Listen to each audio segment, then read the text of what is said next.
on to section 2. In this section, I will be focusing on 2 main areas: measuring your room and deciding on the key activities for your room.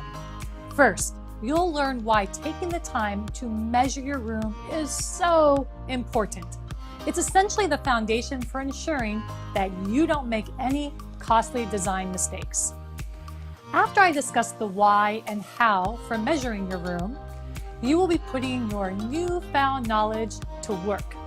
And then you will be doing some measuring of your room all on your own.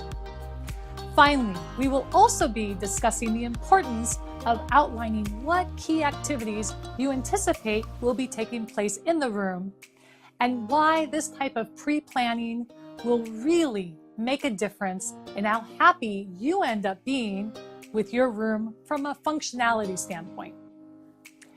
After you learn about possible activities that could be taking place in the room, you will be completing your second activity of this course, which will be to decide upon and capture your key activities for your room.